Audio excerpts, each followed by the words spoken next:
സുരേഷ് ഗോപിയുടെ ഇളയ മകനും യുവ നടനുമായ മാധവ് സുരേഷിൻ്റെ ഉപരിപഠനമൊക്കെ ലണ്ടനിലായിരുന്നു. പഠനം കഴിഞ്ഞ് തിരികെ എത്തിയ ശേഷമാണ് മാധവ് സിനിമയിൽ അരങ്ങേറിയത്. 4 വർഷത്തെ UK ജീവിതം തൻ്റെ ജീവിതത്തെ എങ്ങനെ മാറ്റിമറിച്ചുവെന്ന് പറയുകയാണ് ഇപ്പോൾ മാധവ് സുരേഷ്. വിഷാദരോഗം തന്നെ അലട്ടിയിരുന്നുവെന്നും മറുനാടൻ മലയാളിക്ക് നൽകിയ പോഡ്കാസ്റ്റിൽ താരപുത്രൻ വെളിപ്പെടുത്തിയിരിക്കുകയാണ്. UK ജീവിതത്തിനിടയിൽ ഒരുപാട് യാത്രകൾ നടത്താൻ സാധിച്ചോയെന്ന് ഷാജൻ സക്രിയ ചോദിച്ചപ്പോഴായിരുന്നു മാധവൻ്റെ വെളിപ്പെടുത്തൽ. ഞാൻ ഒരുപാട് ട്രാവലിംഗ് നടത്തിയിട്ടില്ല. ലണ്ടനിൽ പഠിച്ചിരുന്ന സമയത്ത് ബാത്ത് എന്നൊരു സ്ഥലമുണ്ട്. അവിടെ ഞാൻ പോയിരുന്നു. സുഹൃത്തുക്കൾക്കൊപ്പമാണ് പോയത്.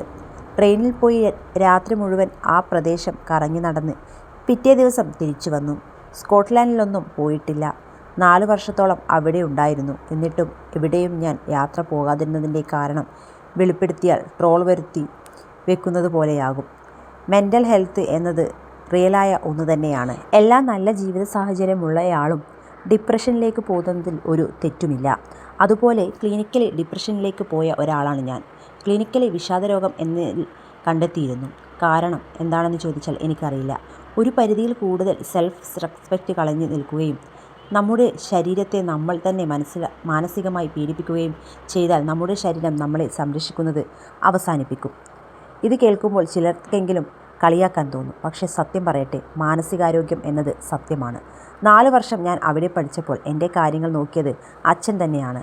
അല്ലാതെ അച്ഛൻ പണം തരാതെ ഇരുന്നിട്ടില്ല. പക്ഷേ എന്തുകൊണ്ടോ പുറത്തിറങ്ങി പോകാനോ സ്ഥലങ്ങൾ കാണാനോ ഒന്നും എനിക്ക് തോന്നിയിരുന്നില്ല. ബെഡിൽ നിന്നും പുറത്തിറങ്ങാൻ പറ്റാത്ത അവസ്ഥയുണ്ട്. റോബോട്ടിക് ലൈഫ് പോലെയാകും ആ സമയം ജീവിതം.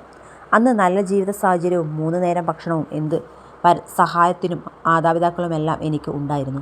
എൻ്റെ പ്രശ്നങ്ങളല്ല ലോകത്തിലെ ഏറ്റവും വലിയ പ്രശ്നമെന്നും എനിക്ക് അറിയാം. പക്ഷേ അന്ന് ഞാൻ അനുഭവിച്ചത് എനിക്ക് ഏറ്റവും വലിയ പ്രശ്നങ്ങൾ തന്നെയായിരുന്നു.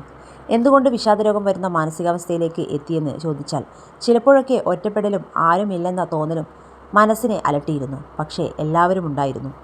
എന്നിരുന്നാലും ഐസൊലേറ്റഡ് ആകുമ്പോൾ ഇത്തരം തോന്നലുകൾ വരും. ലണ്ടനിലെ എൻ്റെ കംഫർട്ടും നാട്ടിലെ എൻ്റെ കംഫർട്ടും ഒരുപോലെയാണ്.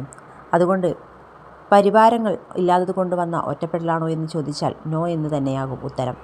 അച്ഛനെ അടുത്ത് അറിയാവുന്നവർക്കറിയാം. ലക്ഷറി ലൈഫ് നയിക്കുന്നയാളല്ല അദ്ദേഹം. ഗുഡ് ലൈഫാണെങ്കിലും ഞങ്ങളുടെ ജീവിതം എളിമയോട് തന്നെയാണ്.